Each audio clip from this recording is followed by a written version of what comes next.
So on Data Shark today, I have a very, very special guest, Brian McCormac, side of being Pyramid's head of sales. Brian is a senior executive in the sales organization with plenty of experience in the data analytics market.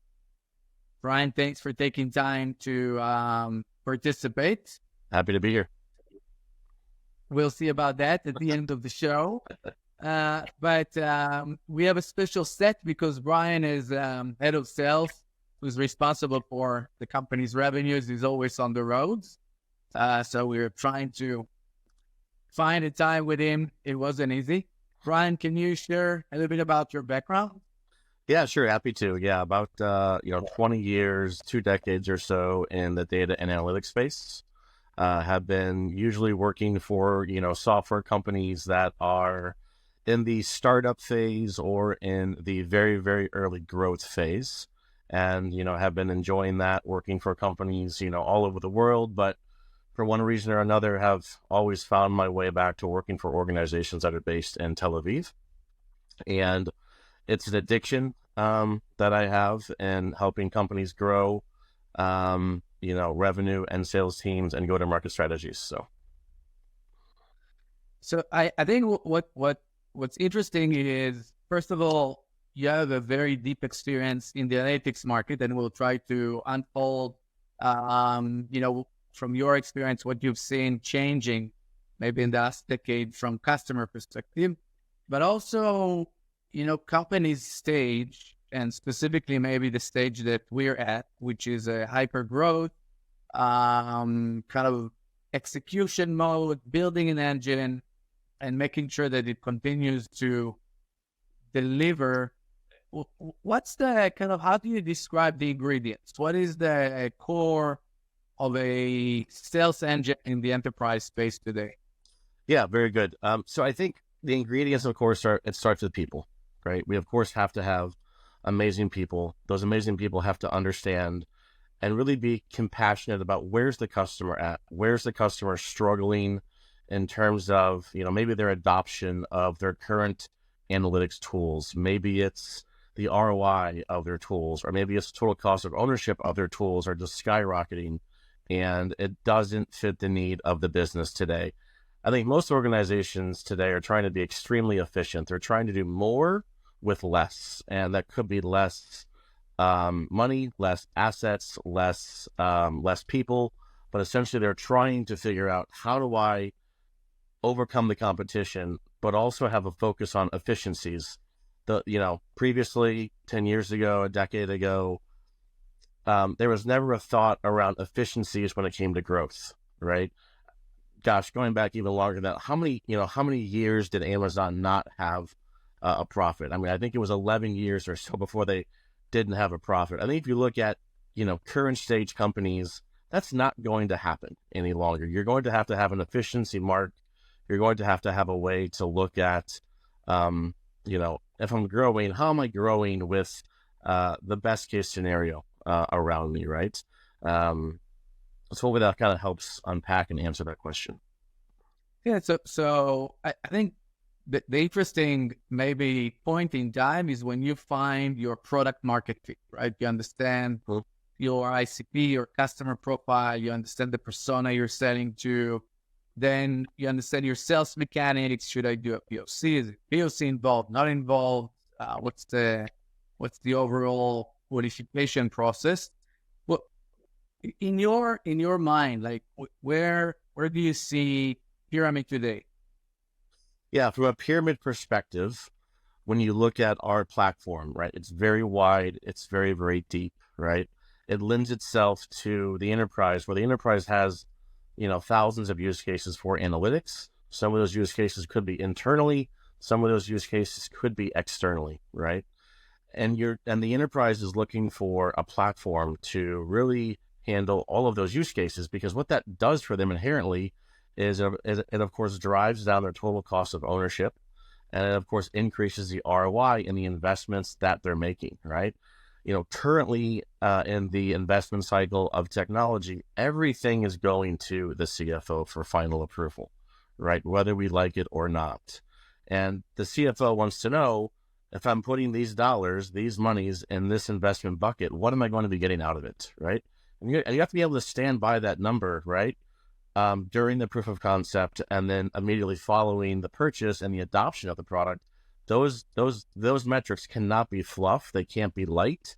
They have to be, hardcore metrics that you can point to in 6-9 months to a year after the initial implementation to say, hey, we achieved those metrics for you. Makes total sense. So basically, when we're talking to customers, and it could be the general market, not necessarily our company, we're looking at total cost of ownership, TCO. We're looking at ROI, return on investment.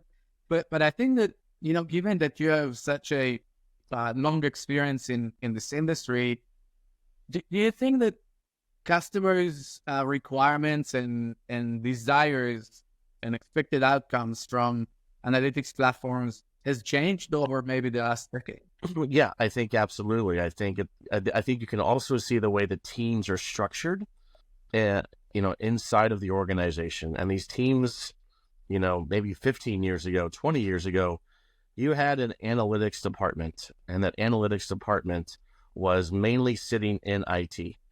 And there was no analytics really in the business, 15, 20 years ago. That has changed dramatically, right? And now you have subject matter experts that know the data, know the business, know the needs, and they're separate from IT, right?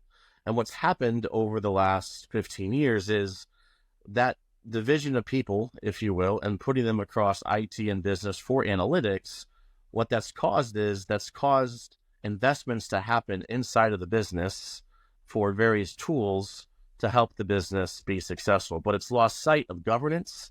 It's lost sight of, adding negatively a lot of times to the ROI and also to the TCO when you have all of those pockets of tools that sit now in the business. Now, coming to current day, right, the last couple of years, we've seen a shift. We've been seeing a shift where, because companies are trying to be very efficient, because they're trying to get a handle on, one version of the truth, how do I take more of a less tools approach that you have to glue everything together? And how do I have more of a platform approach that can serve both IT, analytics, as well as serve the business? So now you have a fundamental flow of answers and data that's happening from the data that inherently resides in IT to the end users that sit in the business.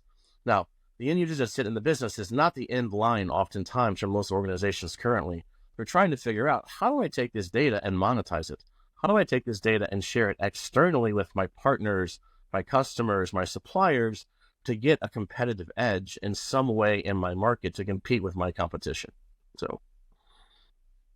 Yeah, so basically what you're describing, we used to call it the analytics pendulum, but basically it started a few decades ago, super anchored in IT. IT was driving everything: implementation, reporting, dashboarding, content creation, and, what have you.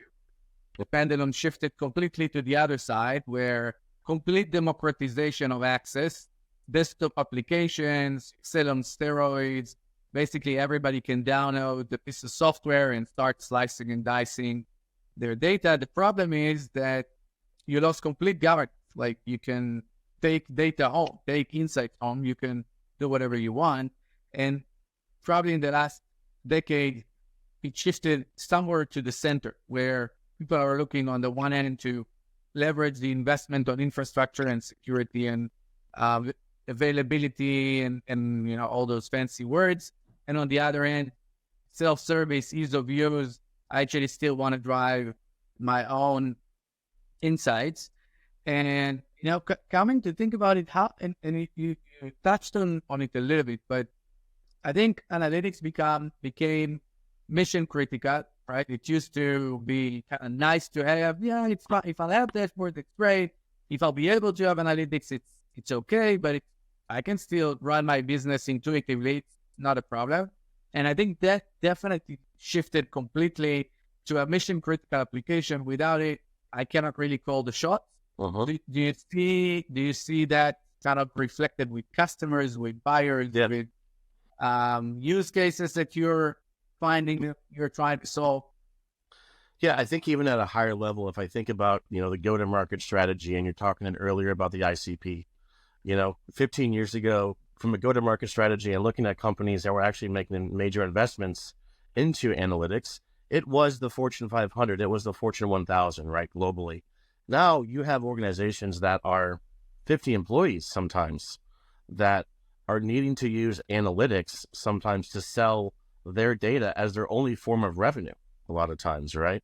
15, 20 years ago, you didn't really see that happening in the market. So now from a go-to-market perspective, we have to cover, a larger swath of customers that have various needs, right? And let's talk a little bit. You cannot go without talking about AI, the fancy term of the hour. Yeah. So, speaking about AI in the context of an analytics platform, obviously data is what drives AI. So without it, there's no AI. What's the real uptake by customers? Is it really like something that every customer is looking to do, or that it's just a nice hype? It's an eye candy for every salesperson, but eventually at this point, it's not really driving it.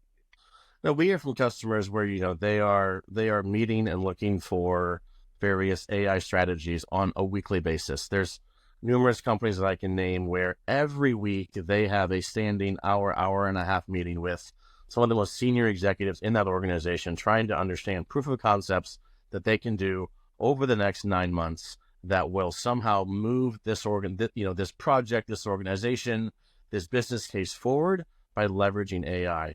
I really think right now, every project in IT, someone is trying to figure out, how do I fit an AI component into that project?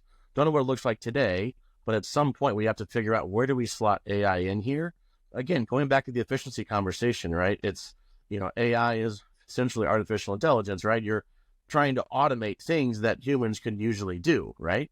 If you're trying to be efficient, generally your highest labor cost that you have is generally your employees. How do I figure out to use technology to better off the efficiencies of my organization, right? So if you're not doing AI or not thinking about AI, you probably shouldn't be in business right now. Interesting. What is the most interesting AI use case that you ran into recently? The most interesting AI use case that I've run into is probably from a lending perspective. From a lending perspective, there's a couple of organizations that we actually work with here at Pyramid.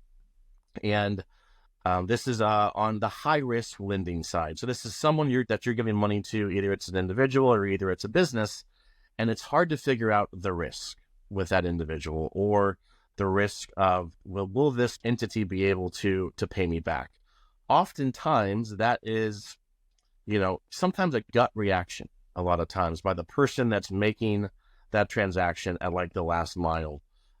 There are formulas out there and there are software out there where you can literally improve the way by which you're going to get paid back looking at AI. So you've got 1 billion transactions that are happening in the last 2 days, and you're lending money out, right? You're trying to figure out, of those 1 billion transactions, which ones don't I do? How do you take 1 billion transactions that's happening in 48 hours and figure out which ones shouldn't I do in the next 48 hours? That's not a human to do. If that's a human to do, I probably don't want to meet that human, frankly, right? But that is the situation where you've got massive amounts of data, massive amount of transactions, and if something goes wrong with that, there is a massive financial impact that's happening, right, on the backside.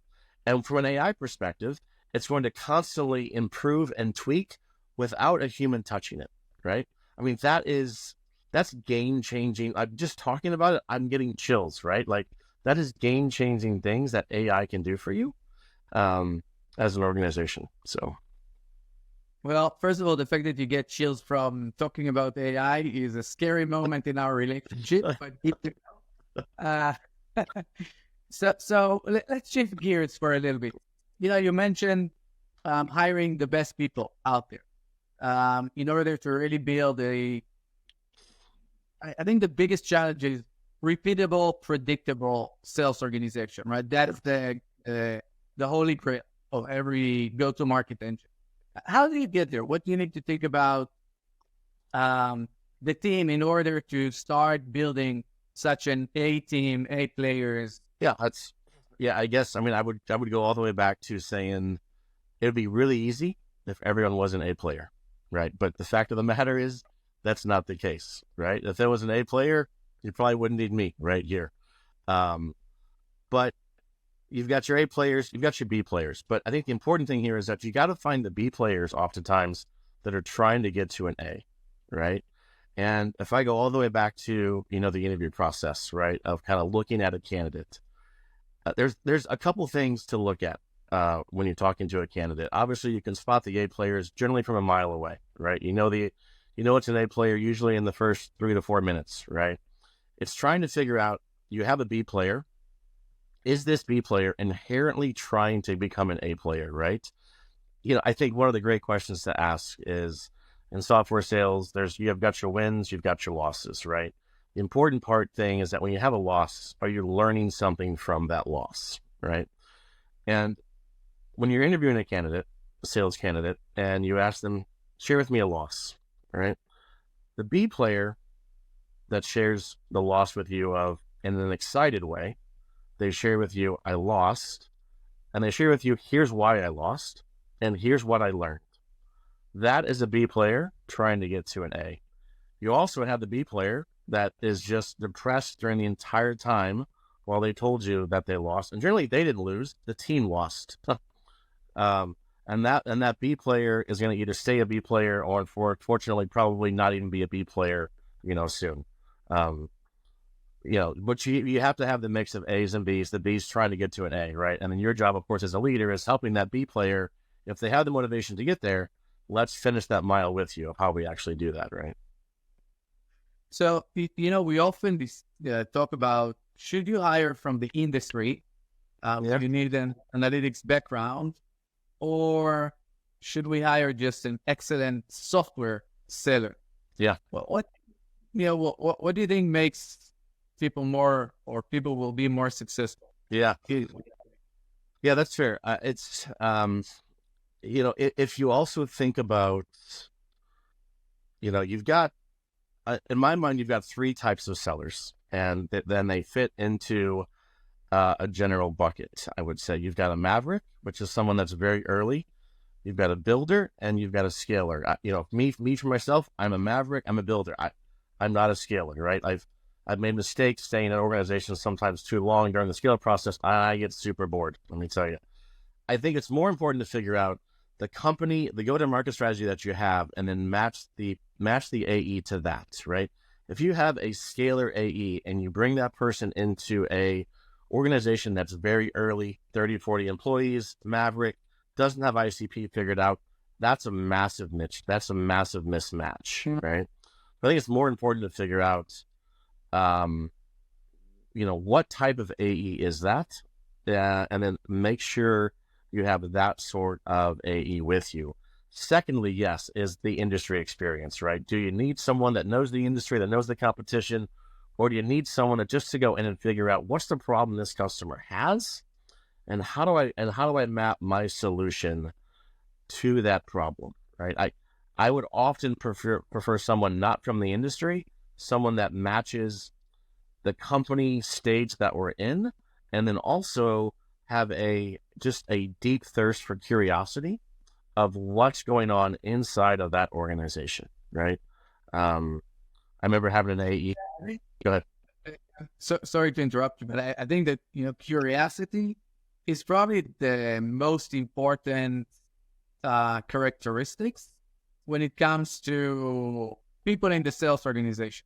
It's like if you're not excited and you're actually asking questions and over and over and over again, you're probably never going to be successful. Yeah.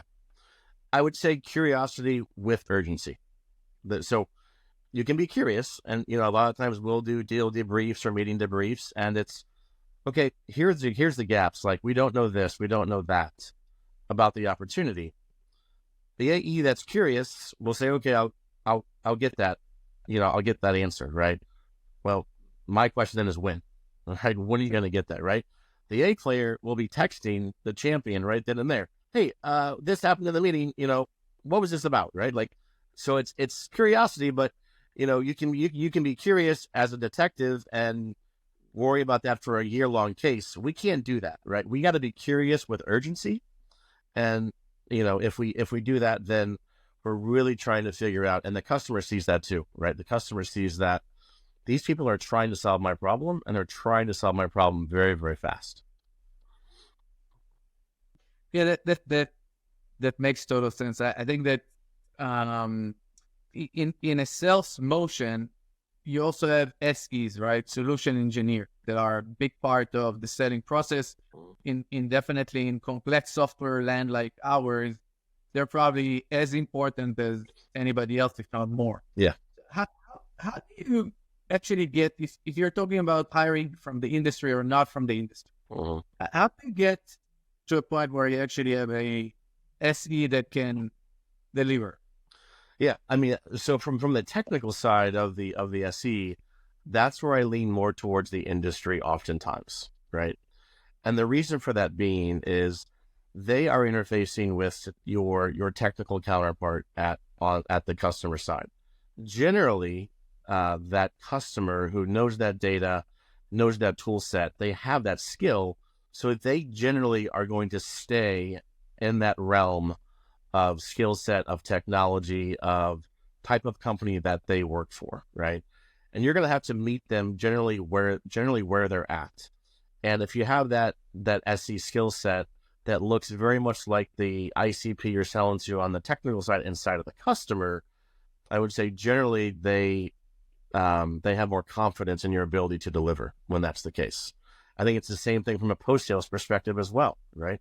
When you have an analytics post-sales person that's delivering the solution, from the analytics perspective, the more analytics background they have, the more the customer is going to see that, and the more the customer is going to have the confidence in your ability to deliver when the conversation is flowing naturally across the table about the project.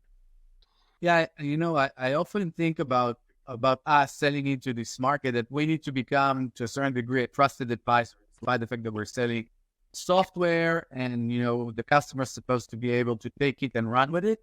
We have the so-called role to become a trusted advisor, at least in the selling process. So, back to the type of characters, sometimes, people refer to salespeople as, they're kind of shakers and movers. They're the slick people. How are you turning someone like that into a trusted advisor?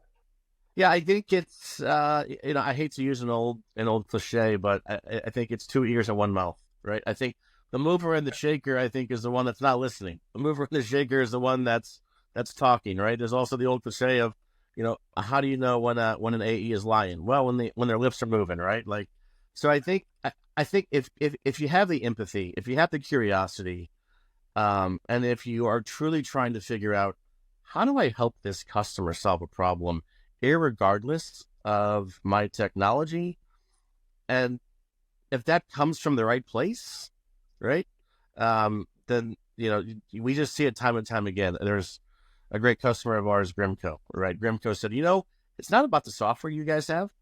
It's just about the way you guys think about the use cases that we can do after our first 50. It's like all the ones after that we just don't think about, that you guys can bring to the table from your experience and help drive value out of our platform. So maybe that what, I have one last question on the sales organization. If I'm your next hire and I'm listening to this podcast, what are the advices to actually get the job? I don't want to give away all the answers, right, to those C players, so that come in and click, hey, come on, be a sport. Yeah, that's fair. I think if you think about the customer experience, right, as an AE, when you're meeting that customer already knows you. There's so much research that customer can do before they have that first meeting with you. I would treat that interview the same way as a candidate. There's customer stories you can know. There's stuff you can find about our employees. There's stuff out there on the internet you can find about the organization, right? And I would come. Foremost, you want me to come super informed about the company. Yep. Do your research. Yeah. Fair enough. I mean, for me, my first interview a lot of times, or, my first interaction with someone is, what questions do you have? Like, I want them to have 25 questions, because I want them to be curious, because they need to be curious to figure out, is this the right home for them, right? And is this the right place for us to hire you in? So, if you can demonstrate the curiosity and the sense of urgency during the interview process, you're going to have those same traits when you're dealing with a customer as well. So, do your research, come prepared, know who you're talking to. Please don't ask me, hey, where do you live? You know where I live. Look on LinkedIn. It's on there. Like that to me, when I hear that, that's often the first question I get. Hey, where do you live? When I hear that, I turn off. I really do, because I know at that point, that interview. Future hires never ask Brian to review. Don't, hey, why don't you say, hey, I've been to your city and I love this restaurant, so-and-so, right? Maybe you weren't at the city. Maybe you weren't at the restaurant, but that tells me you did the research, right? I'll tell you, when that happens, when I get that first question, that interview goes from 30 minutes down to 15 real quick, because I know you didn't do any research. And after that, there's no questions that they often ask, Yeah, it's interesting. I will say that I like people that interview me as much as I interview them. Yeah. It's it definitely tells you that someone is thinking about it intelligently, that he's curious, that he wants to explore, that he wants to know where he's, which organization is interviewing for. And if he knows about us in advance, that's definitely impressive. Yeah. So you hire, pay attention.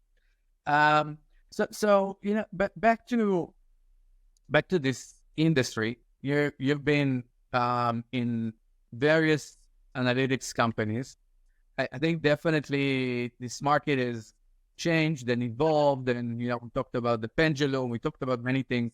I think it definitely has new approach to why organizations are now buying analytics. But in your mind, do you think that also the buying habits changed? The buying habits, I think, has changed, because the buying habits, if we go back to 10 years ago, the buying habits were less centralized for analytics. You could have a business group of 50 people go purchase a SaaS solution for analytics. That often today is not happening. Everything's coming back to a centralized, governed approach. And I think a lot of that is driven from, again, the CFO's mindset. I think a lot of times of, TCO, ROI, governance as well. There's so many different use cases out there that we're also solving for our banking customers where, because of a lack of governance, data has somehow leaked outside of the organization, or because of data being into Excel at the last mile, there's a lot of mistakes being made for various reasons, right? That can only be controlled by more of a platform or more of a centralized approach to analytics. And we are seeing that happening more so in the last 2 years than probably in the last 15. Interesting. So if I'm an entrepreneur in the analytics space and I want to start another analytics company, would that be a good move or a bad move? I mean, I think if you look at the analytics space, it is always in the top 3 of where money is being spent, right? I have always been a fan of a very crowded space. I've taken a couple of detours outside of analytics through my career to where it wasn't a crowded, competitive space. And when you don't have a crowded, competitive space, that tells you a couple of things. First of all, there's not a lot of money being spent by the customer in that space. The second thing too is you often don't have a lot of press. There's not a lot of industry analysts that are covering that space either. So if you have a differentiated marketing or a differentiated market offering for analytics and you are just starting, I would say yes. Yeah, I totally agree. I think that we're playing in a very, very big category. It's the fastest growing from a technology standpoint. It's the fastest growing industry, double digits versus any other industry that is a single digit. Even if you include security, cyber, CRM, ERP, and all of those amazing technologies and great categories, the analytics space is the fastest growing. It's probably where everything today starts. So there won't be any cybersecurity without data. There won't be any CRM ERP without it. So I think that definitely is the biggest category, but it is a very crowded space. When you're talking to your customers, your prospects, they would sometimes look at multiple vendors before they even start thinking about making a decision. Yeah. What in your mind, what's the best way to kind of rise above the noise? And I know it's a tricky question, but just What's the question? I mean, how do you rise above the noise? You're coming into an account, they had a few vendors installed, they're looking at few others, they ran into your company intentionally or unintentionally. Yeah. They think you have something interesting, but on the face of it, we all have pie charts. They all look as round as anybody else. Yep. The magic. Yeah, I think it's to your point, the pie charts are round. That's not a differentiator, right? Because the pie charts are round for everyone, big deal, right? I think you really need to understand and be curious again of where are the struggles, where are the pains, or what are the use cases, right?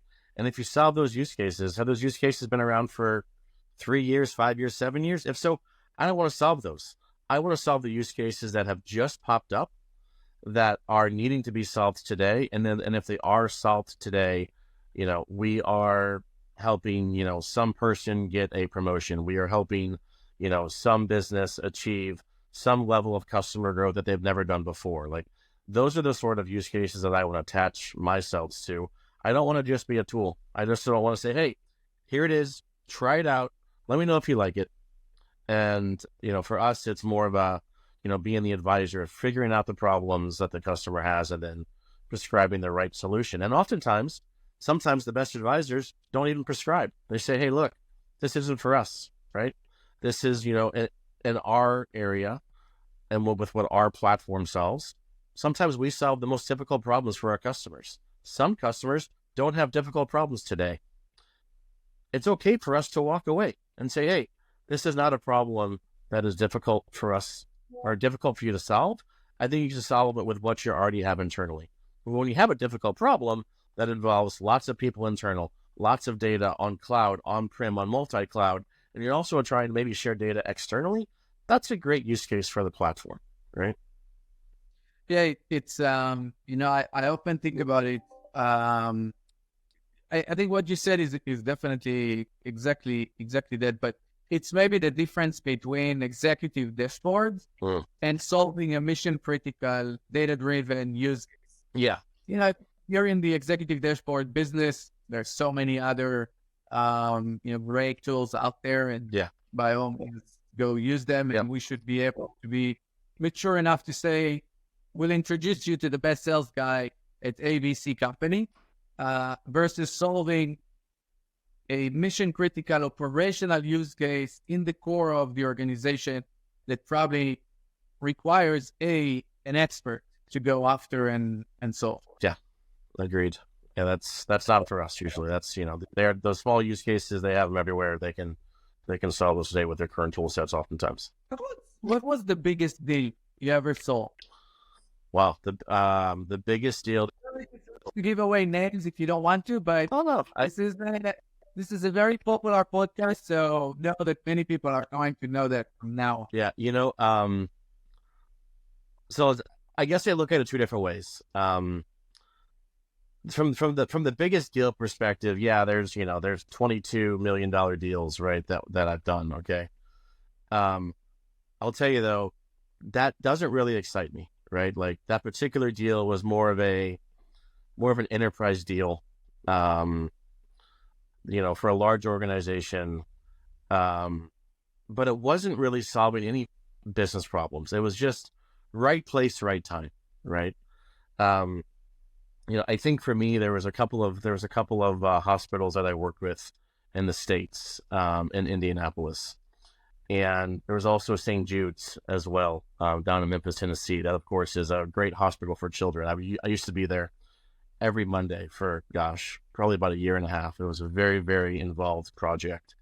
But, those projects at St. Jude's, saving children's lives, right, by understanding what cancer treatment is working on what sort of DNA and what sort of child, right? Like, I can't say that was the highest value from a dollar perspective, but from a knowing you were doing the right thing with the software, and you could see the human impact of that. Um, I had a very similar, this is going back years ago, probably 15, 16 years ago now, but I had a very similar use case in that, 9 lives were saved because three drugs were not given together to a certain type of patient.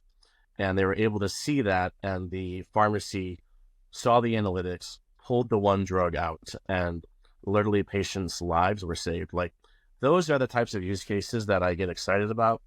The large deals that are done, of course, are amazing for the overall wealth and portfolio. But when you can take software and apply it to a human need problem, those are the ones that, I think about often, right? Listen, sales guys with soul is very rare product. I think that it's a very humbling experience, when you realize that you can actually do stuff for the good and benefit of other people. Yeah. And definitely, again, I think analytics, because it's such a big part of everything, it's almost the DNA for everything we're doing in our life today. Yeah. Given the amount of data that we capture, that if you understand the question you want to ask, there's probably an answer. Yeah. For sure to have is applying the right tools and come up with the right question. The amount of data that we have in our personal lives now is just staggering. I would like a dashboard for digital mobile data of my children on what the hell they're doing on their devices sometimes, right? Like, if there's a dashboard that collects data from everywhere for mobile purposes, I think that's listen, I would pay for that, right? I may not want to go too far into the data. Have the entrepreneur on the podcast. Talk to Brian. Going to write you a seed around there. I've done a couple of those, so I'm happy to do that. Definitely. That's definitely true. So let's go back to the CRO role. So you're responsible for basically the revenues of the company. Mm-hmm. Good for you, no pressure, but it's always a new mountain to climb, right? We're working quarter to quarter, months to months, year over year. You can't actually lean back and say, I've done my job. There's always the next mountain to climb. Yeah. So I'm curious about the kind of the mental capacity, how do you deal with something like that? This is if I knew you before, I probably wouldn't ask. Yeah, it's with the most pressure. Yeah. It helps when you have an amazing boss, right? With that, so, that's part of it. Before you had one. Yeah, I know. I'm still looking. Yeah. It is. My wife says that it is truly an addiction that I have. Right? It's, building sales teams. Thinking about the number. All day, every day. If you don't enjoy it and it's not an addiction for you, it's not fun. And you're not going to last very long doing it. That's for sure. But for some sick reason, like it's something that I truly enjoy doing.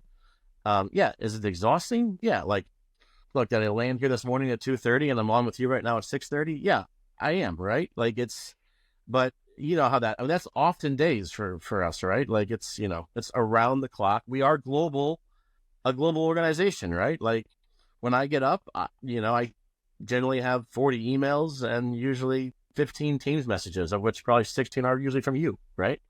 So it's an idea what you're talking about and on which time zone you're on, so don't talk.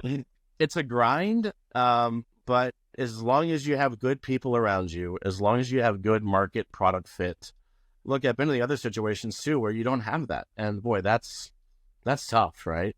But I'm not a big company person. The last company that I was with, we unfortunately, got acquired by Adobe, and look, I left after 48 minutes. I'm not going to, that's just not me, right? So as long as you know kind of who you are, you're willing to make the sacrifices, you've got good support around you, I would say not just good support at work, but also in your personal life. It can be very, very rewarding for you in multiple ways. Totally get it. I've never worked for someone, or maybe you can say I always work for everybody, but I think it's a decision you're taking, what kind of culture and what type of organization you want to work for and at. So it kind of fits your personality. And I definitely agree with you that you first and foremost need to know who you are and make the sacrifices to adjust to the person that you are. So we're coming to an end here. I think maybe last question for you. If I'm a customer or a potential customer, and I need to look for a new analytics software, where should I look? What am I looking for? What's my questions? What am I trying to solve for? Yeah, I think if you're a new analytics leader and you are landing inside of a new organization, I think I would look at, there's a lot of friction points, and there's a lot of wasted energy and a lot of wasted cost in the seams that sits between technologies and the seams that sit within people, right? A team is generally fairly efficient, but when that team has to work with another team, that seam that I call it, the more of those that you can reduce, the better you're going to be, right? And that's very, very high level, but I would begin to do a current state assessment of my seams, right? And figure out, I'm still going to have seams, but how do I make sure that we're measuring the KPIs between those seams that we do have efficiency gained, right? You're often going to have a huge technology stack that you're inheriting. It's going to be old. I mean, the analytics is not a new market by any means. So you're going to be inheriting, technology that's, 20, 30 years old, right? There's a lot of technology debt that's there. But there's also a lot of costs associated with those things as well, either from a human capital perspective, because those older tools, of course, don't have AI embedded into them. But then, looking at from a future state perspective, how do I also take, new technology and adopt it to the new workforce, right? Which is also remote, which is also younger, which also wants things immediately, right? And if they don't get it immediately, they're technology savvy, they'll go build it themselves, right? So I think there's all those aspects to kind of think about if you're a new analytical leader coming in. Well, awesome. Listen, that was truly interesting and exciting. Thanks for all the insights. And now go and sell some software. What we should be there. Always. Thank you. Bye, Brian. Thank you so much. Cheers.